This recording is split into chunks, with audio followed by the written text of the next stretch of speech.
Daniel pasal 3 ayat 17 dan 18. Kita baca sama-sama. 1, 2, 3. Jika Allah kami yang kami puja sanggup melepaskan kami, maka ia akan melepaskan kami dari perapian yang menyala-nyala itu dan dari dalam tanganmu ya Raja. Tetapi seandainya tidak, hendaklah Tuanku mengetahui ya Raja, bahwa kami tidak akan memuja dewa Tuanku dan tidak akan menyembah patung emas yang Tuanku dirikan itu. Katakan amin. Bapak Ibu Saudara, saya percaya kita tahu cerita tentang ini. Bagaimana pada saat itu Raja Nebukadnezar dia sedang membuat patung yang besar. Dan apa yang dia perintahkan kepada seluruh warga kerajaan pada saat itu, apabila ada bunyi pujian baik seruling, kecapi dan lain sebagainya dibunyikan, semua warga kerajaan Allah harus berdiam diri lalu sujud dan menyembah kepada patung itu. Betul ya Saudara? Dan kita tahu bersama bahwa pada saat itu ada orang-orang yang disebut sebagai orang-orang Kasdim dan mereka tidak suka dengan orang Yahudi.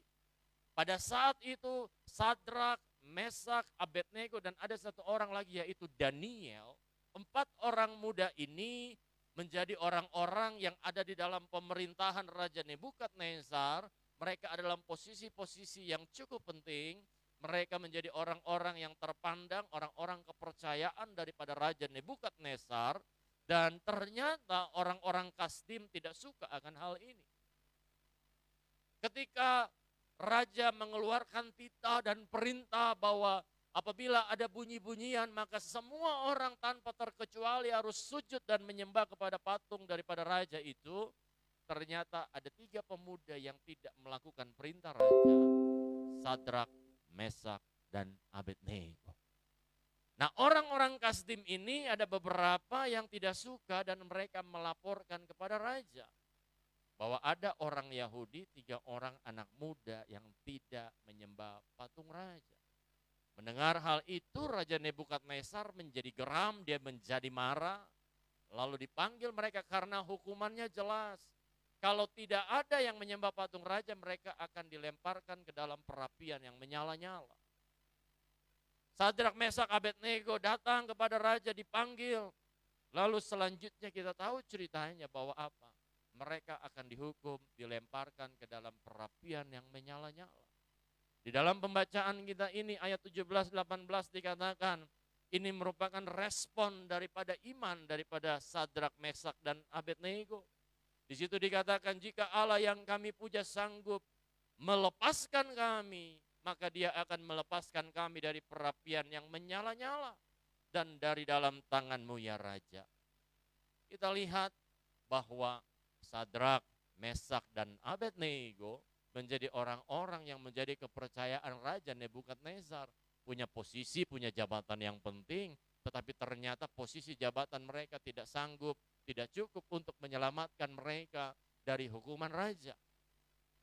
Tetapi ada satu hal yang mereka pegang dengan teguh, bagaimana iman mereka kepada Tuhan.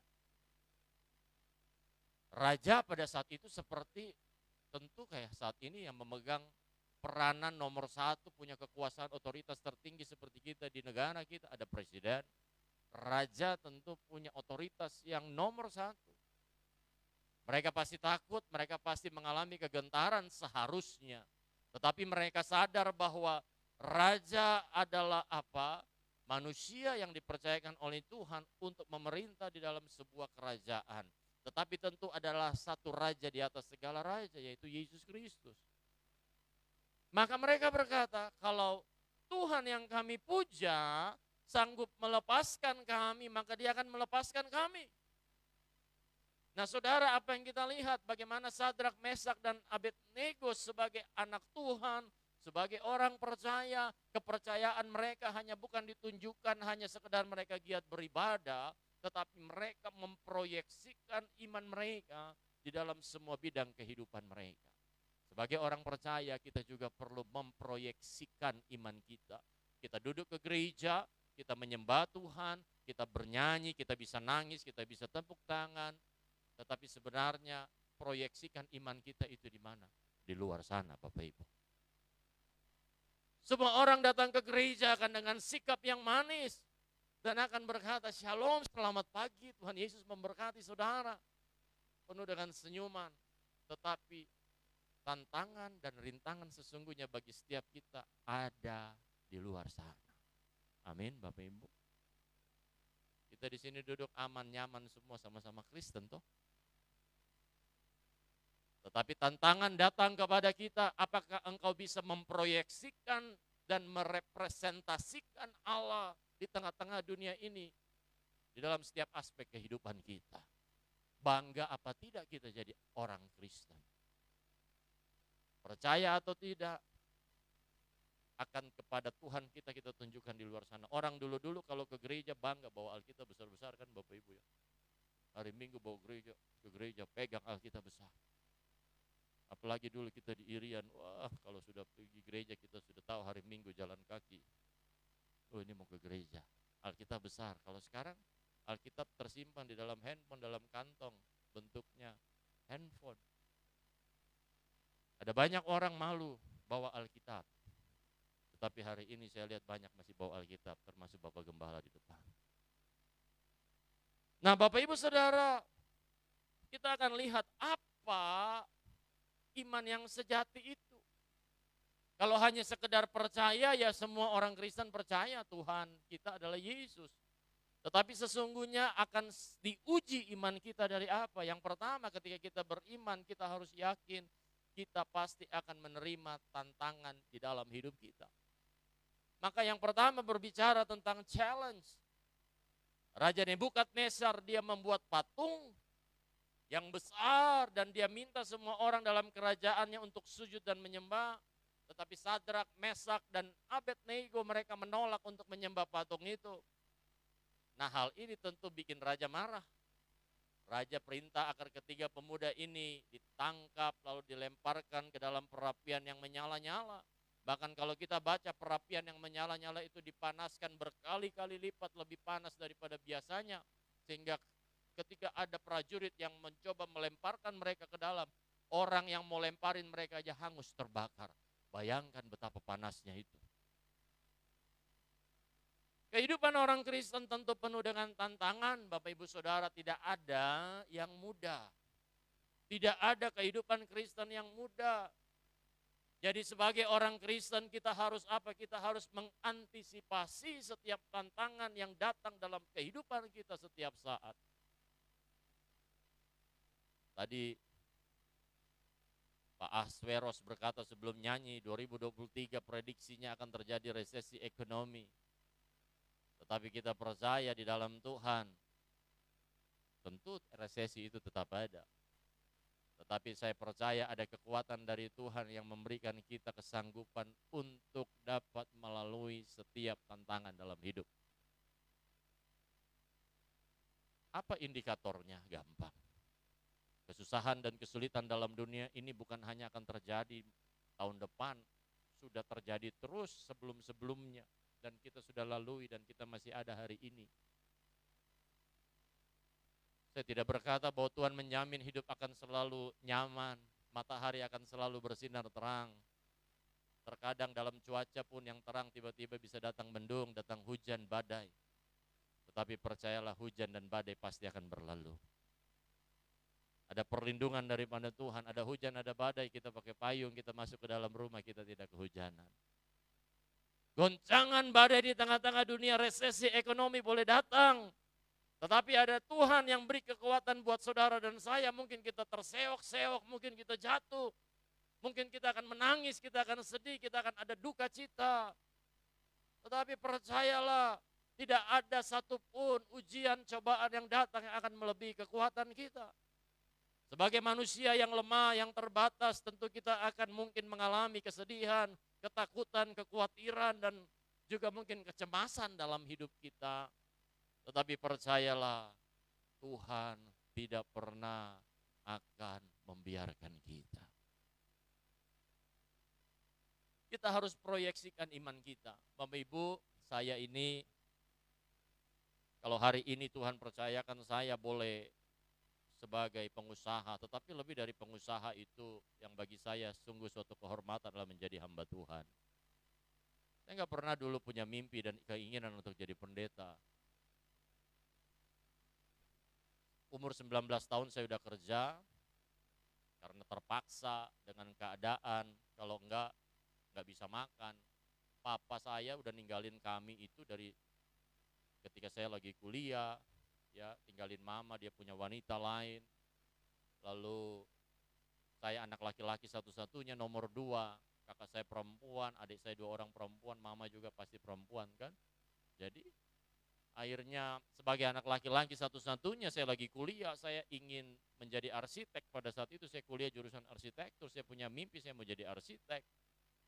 Kalau gambar, desain, bisa dapat duit, banyak uang, bisa jadi orang kaya. Tapi akhirnya saya harus tinggalkan itu semua, saya kubur dalam mimpi saya. Kenapa? Karena nggak ada uang.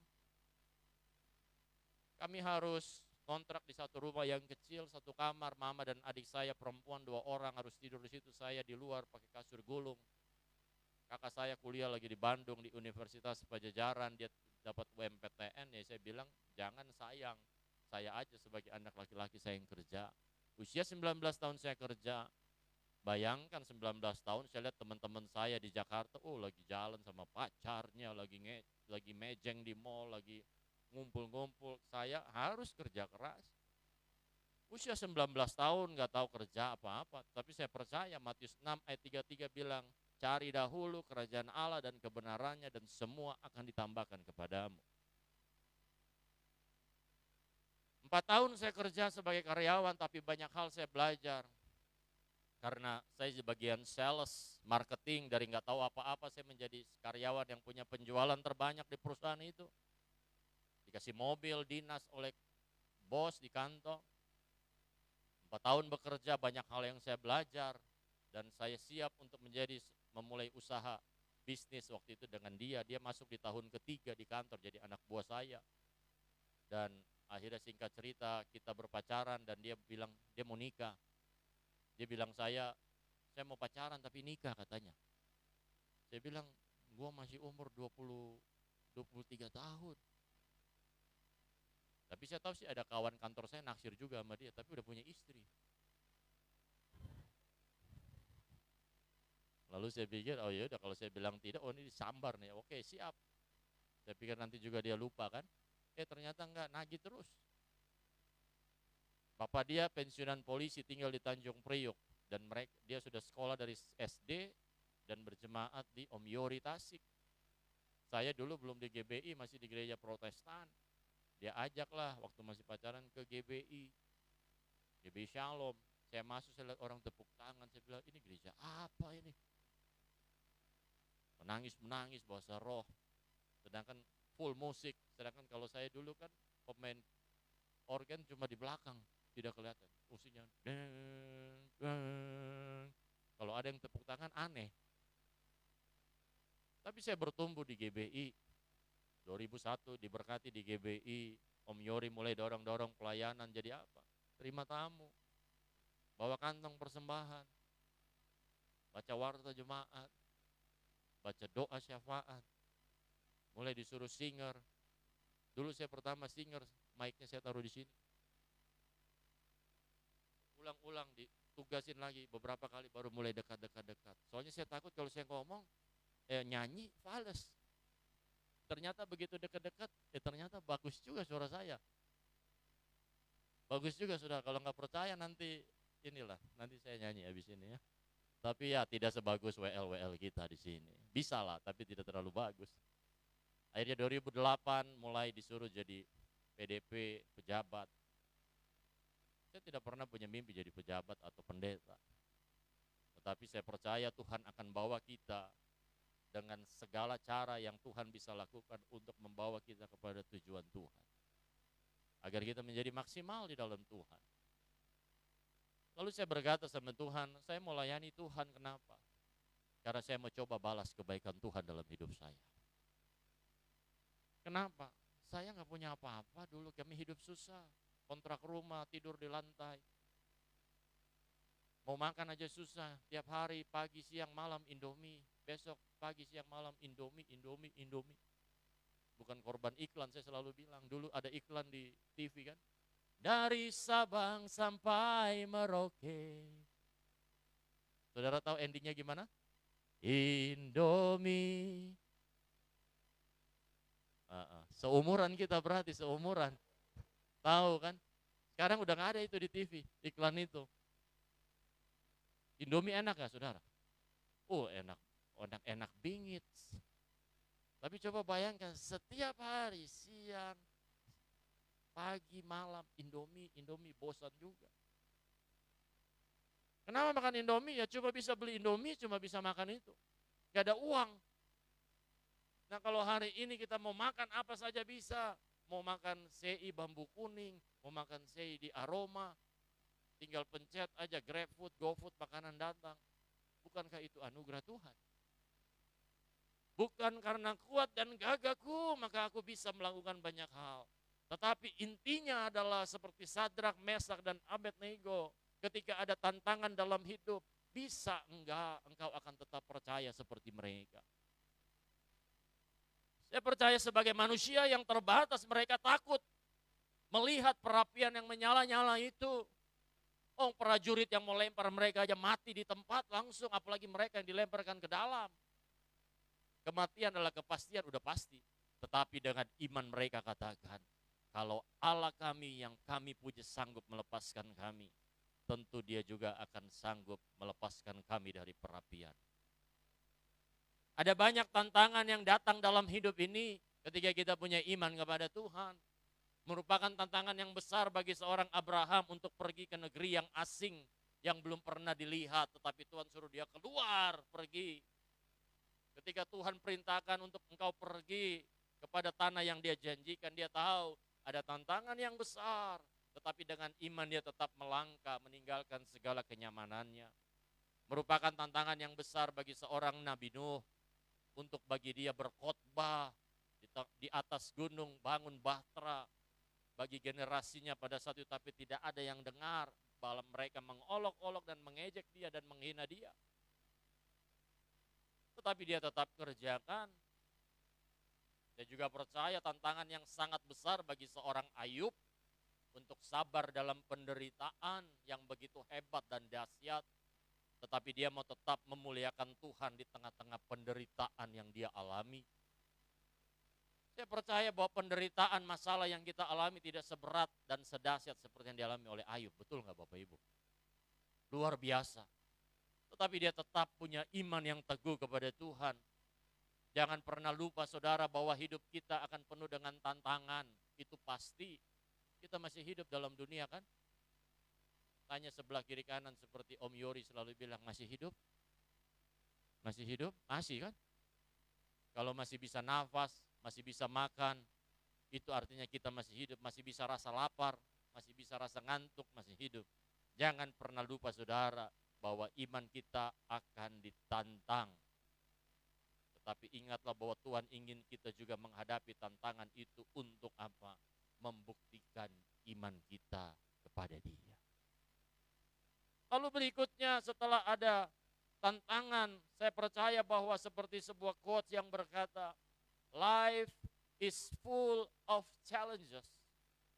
But these challenges are only given to you because God knows your faith is strong enough to get you through them. Saya percaya Bapak Ibu jago bahasa Inggris. Artinya, hidup itu penuh dengan tantangan. Tetapi semua tantangan ini hanya diberikan dan diizinkan oleh Tuhan karena Tuhan tahu bahwa imanmu cukup kuat untuk bisa melalui setiap tantangan rintangan dalam hidup ini. Tuhan tahu. Makanya iman kita jangan iman yang biasa-biasa. Jangan punya iman yang kaleng-kaleng. Harus punya iman yang betul-betul berkualitas. Iman yang berkualitas itu bukan hanya percaya dan menyembah dan memuji Tuhan ketika dapat uang banyak, baru dipromosikan, baru naik pangkat, baru bilang, aku percaya Tuhanku dahsyat.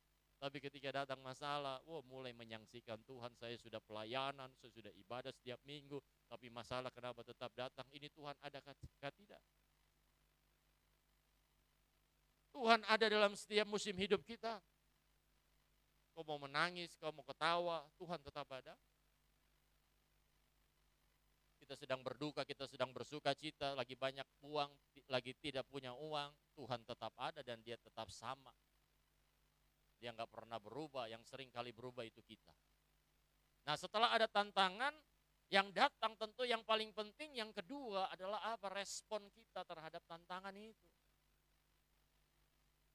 Setelah menyadari akan tantangan yang datang seperti Sadrak, Mesak, dan Abednego, mereka tahu tantangan yang datang di hadapan mereka ada perapian yang menyala-nyala, tapi yang paling utama adalah respon mereka. Ada dua hal penting di dalam ayat 17 dan 18 dalam pembacaan kita tadi. Yang pertama kita baca ayat 17 dikatakan, jika Allah yang kami puja sanggup melepaskan kami, maka dia akan melepaskan kami dari perapian yang menyala-nyala. Sadrak, Mesak, Abednego mereka percaya bahwa Tuhan mampu membebaskan mereka. Kita melihat bahwa mereka memahami akan apa? Kuasa dan kemampuan Tuhan. Mereka mengerti bahwa Allah berkuasa untuk membebaskan mereka. Dan kita bisa belajar dan kita bisa memetik hikmah dari sini. Di dalam situasi hidup kita, kita seringkali tidak mengingat atau menyadari betapa berkuasanya Tuhan kita. Seringkali kita mulai membatasi Tuhan, kita memperbesar masalah kita dan kita memperkecil Tuhan kita. Tetapi dengar baik saudara, para pemuda ini dengan jelas memahami siapa Tuhan mereka. Kita sering nyanyi, lebih dalam lagi, ku rindu kau Tuhan, lebih dari segala yang ada, lebih dalam lagi, ku cinta kau Yesus, ku mengasihimu. Pertanyaannya, betul nggak kau cinta Tuhan? Betul nggak engkau semakin merindukan dia dan semakin mengenali dia lebih dalam? Seharusnya semakin kita mengenal Tuhan, semakin kita tahu kemampuan Tuhan itu seperti apa. Semakin kita dekat kepada Dia, semakin kita mengenali Dia, semakin kita mengetahui betapa berkuasa dan berdaulatnya Tuhan atas hidup kita. Jangan pernah kita lupa bahwa Tuhan yang Sadrak, Mesak, Abednego percayai adalah Tuhan yang sama yang kita percaya dan kita miliki saat ini.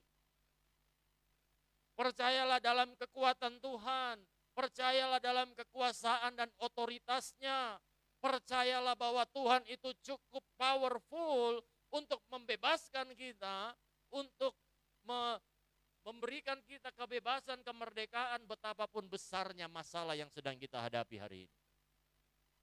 Itu ayat 17. Tapi saudara, ayat 18 ini merupakan sebuah respon yang lebih dahsyat. Di situ dikatakan, ayat 18 dikatakan, tetapi seandainya tidak, hendaklah Tuanku mengetahui ya Raja, bahwa kami tidak akan memuja dewa Tuanku dan tidak akan menyembah patung emas yang Tuanku dirikan itu. Nah di sini baru kelihatan the real faith, iman yang sesungguhnya. Kalau Tuhan melepaskan mereka, ya pantas bagi mereka untuk percaya bahwa Tuhan itu dahsyat.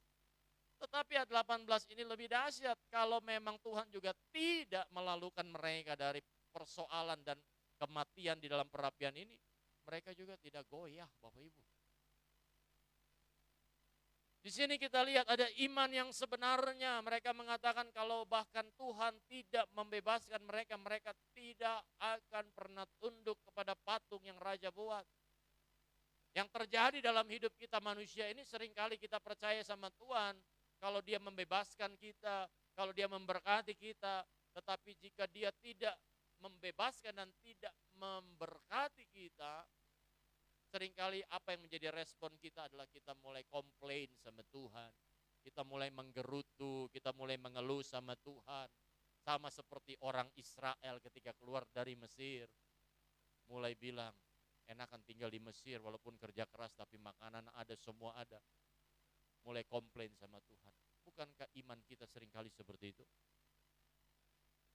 Ketika lagi banyak uang, oh Tuhan baik, oh Jesus is good, dahsyat, puji bagi Tuhan. Tapi ketika dompet lagi kosong, kantong lagi kering, mulai menyaksikan Tuhan itu ada atau tidak. Harusnya kita bisa seperti Sadrak, Mesak, dan Abednego, mereka punya respon yang benar. Mereka percaya kepada kekuatan Tuhan. Mereka percaya kepada kekuasaan dan otoritasnya. Seorang bernama Corrie ten Boom berkata begini, "It is not my ability, but my response to God's ability that counts." Tidak tergantung kepada kesanggupan dan kekuatan atau kebisaan kita. Tetapi yang paling penting adalah respon kita terhadap apa yang Tuhan dapat lakukan. Itulah yang utama, yang penting. Amin, saudara. Saudara sadar nggak sih kita ini manusia sangat terbatas. Saudara punya uang banyak, uangmu tidak akan bisa menyelamatkan kita. Itu ada banyak konglomerat, kalau sakit pun berapa banyak mereka bisa bayar di rumah sakit. Kalau Tuhan panggil sakit pun mati juga, saudara. Yang ngaruh. Kita punya uang banyak di bank, saldo di bank, ya. Covid datang sama juga, pusing, lemas, batuk, sama. Betul nggak? Covid juga tidak lihat banyak uang kah, tidak banyak uang kah. Tidak lihat warna kulit kok dari suku mana. Tidak, saudara. Tidak peduli. Itu artinya apa? Kita ini manusia terbatas. Tanpa Tuhan, we are nothing. Tetapi karena Tuhan, we are something. Kita berharga. Walaupun Tuhan tidak menyediakan apa yang kita inginkan, tentu kita harus seperti mereka, Sadrak, Mesak, dan Abednego, kita harus berkata kita akan tetap hidup bagi Tuhan, kita akan tetap melayani Tuhan. Kita layani Tuhan karena apa sih, saudara? Apakah karena supaya kita dapat dan terima banyak hal yang baik dalam hidup? Enggak kan? Kita layani Tuhan karena Dia sudah terlebih dahulu melayani kita. Saya bilang dan janji sama Tuhan, Tuhan saya melayani Tuhan karena saya coba balas kebaikan Tuhan dalam hidup saya. Tetapi dengar baik, seberapa kuat, seberapa keras usaha kita untuk balas kebaikan Tuhan, kita nggak pernah bisa balas kebaikan Tuhan loh Bapak Ibu. Tetapi at least lakukanlah yang terbaik buat Tuhan. Pelayanan ini kehormatan, kepercayaan. Pelayanan ini bukan untuk diri kita makin populer, dilihat orang, dicari orang, enggak. Tetapi biar Tuhanlah yang terlihat, dimunculkan dari setiap pelayanan kita. Yang terakhir Bapak Ibu, ketika kita punya iman, ketika kita tahu dan menyadari ada tantangan, lalu bagaimana kita meresponinya dengan baik, saya percaya ada yang namanya reward dalam hidup kita. Ada penghargaan. Seperti apa yang dialami oleh Sadrak, Mesak, dan Abednego, kita tahu apa yang terjadi di akhir cerita ini. Bagaimana akhirnya Raja Nebukadnezar memahami apa itu arti kebenaran dan dia menghormati Tuhan yang disembah dari Sadrak, Mesak, dan Abednego ini. Bahkan kalau saudara baca, Sadrak, Mesak, dan Abednego yang selamat dari perapian itu, lalu Raja melihat dan dia mengakui kebesaran Allah. Lalu mereka dipromosikan mendapatkan posisi yang lebih tinggi di dalam kerajaan. Betul kan saudara ya? Kenapa raja percaya? Karena bukan dia tanya sama mereka, itu bahwa bukan ketiga orang yang kita lemparkan ke dalam, tapi kenapa terlihat ada 4 orang. Dan 1 orang itu bersinar, ada kemuliaan katanya. Dan dia terheran-heran dan mereka keluar tanpa ada satu rambut sehelai pun yang terbakar Bapak Ibu. Akhirnya Nebukadnezar menjadi percaya dan mereka dihargai. Iman saudara dan saya akan dihargai, kita akan terima reward. Tetapi terkadang dalam hidup ini, di dalam kehidupan kita ini, mungkin belum tentu kita dapat balasannya. Tetapi yang paling penting adalah balasannya di kehidupan yang akan datang. Kerajaan surga, hidup yang kekal. Dunia kita boleh menderita, dunia kita bikin tidak bisa menjadi seperti konglomerat. Konglomerat itu diberkati. Karena saya percaya ukuran kebahagiaan, damai, sejahtera dalam hidup ini bukan hanya berbicara soal uang dan materi, tetapi lebih kepada sukacita dan damai sejahtera yang Tuhan berikan dalam hati kita. Iman kita akan dihargai. Saya percaya iman kita akan dikasih reward oleh Tuhan kalau saudara setia. Seorang bernama Saint Augustine, dia berkata, faith is to believe what you do not see. The reward of this faith is to see what you believe. Yang artinya, iman adalah percaya kepada sesuatu yang belum kita lihat, tetapi reward atau penghargaan daripada iman kita adalah melihat apa yang sudah kita percaya bahwa itu pasti akan kita dapatkan. Rewardnya itu saudara belum lihat, tetapi saudara percaya Tuhan akan menghargai iman saudara dan Tuhan akan wujudkan apa yang saudara inginkan. Saya bilang sama anak saya yang kuliah di Kanada, namanya Aubrey, pertama dulu kuliah. Aubrey mau kuliah di mana? Di luar negeri yang terbaik pun juga silakan. Dulu papa tidak punya kesempatan untuk kuliah, tidak punya uang. Jadi kalau hari ini kau punya kesempatan mau kuliah dimanapun, kuliah saja. Dia kuliah di University of British Columbia, salah satu university terbaik di dunia. Kampusnya besar sekali. Saya lihat, wah saya tidak seberuntung anak saya. Tetapi saya beruntung saya lagi kuliah, sebentar lagi lulus, doakan di seminari Bethel. Haleluya. Yang sudah tertunda berapa tahun, sudah tua begini. Ya walaupun ya masih kelihatan kayak masih anak kakak kelas juga ya. Nggak ada yang percaya kan, anak udah 20 tahun ya saudara ya. Bentar lagi ya, 4-5 tahun lagi jangan sudah punya cucu nih. Belum cocok jadi opa ya. Kalau opa-opa Korea cocok. Ya, jadi saya bilang, Aubrey mau kuliah di mana saja. Papa dan mama kerja keras, nggak usah pikirin biaya, yang penting kuliah. Tetapi saya bilang juga kalau kuliah enjoy. Papa nggak suruh kamu harus belajar, harus lulus cum laude, harus nilai bagus. Enggak, belajar aja, percaya Tuhan akan bawa kita. Kita sebenarnya bukan masalah kuliah di mana, saudara. Saya juga cuma lulus SMA, saya bisa punya kantor di Singapura, saya punya karyawan orang Singapura. Saya bisa bahasa Inggris, saya bisa nggak kuliah. Belajar bahasa Inggris dari mana? Nonton TV aja saudara, nonton film. Tetapi lebih daripada itu firman Tuhan bilang kalau kau kekurangan hikmat, mintalah hikmat sama Tuhan. Amin. Maka saya bilang, Aubrey kuliah, silakan kuliah, enjoy kuliahnya, tidak usah belajar terlalu ngotot belajarnya. Kadang-kadang harus ada waktu refreshing. Tetapi justru digituin, justru menjadi bertanggung jawab anak kita. Ketika saya di sana saya lihat, Aubrey ayo kita makan keluar. Enggak, besok ada ujian mau belajar. Saya bilang ini buah tidak jatuh. Sepertinya kalau ini jauh dari pohon. Dulu saya kalau mau ujian saya gak pernah belajar Bapak Ibu. Karena punya andalan kalau ada kawan yang pintar, nomor ini berapa? Tetapi selain itu juga terlahir pintar. Dari mukanya kelihatan pintar kan saudara. Yang setuju katakan amin. Saya percaya bahwa orang-orang yang beriman kepada Tuhan, pasti akan Tuhan pelihara hidupnya. Amin. Terakhir saya tutup dengan pahamilah bahwa iman kita dapat ditantang Bapak Ibu Saudara. Tuhan gak pernah menjanjikan hidup seorang yang percaya sama Tuhan akan lancar mulus terus. Nah saudara, pasti ada tantangan. Pasti. Pahami bahwa kita juga perlu menanggapi dan meresponi dengan baik tantangan yang datang dalam hidup ini. Dan pahami juga bahwa ketika kita dapat merespon dengan baik, menjalani proses yang Tuhan izinkan, ada reward, ada penghargaan yang Tuhan berikan buat Bapak Ibu. Tetap setia sama Tuhan, amin. Tetap percaya dan andalkan Tuhan dalam hidup Bapak Ibu Saudara.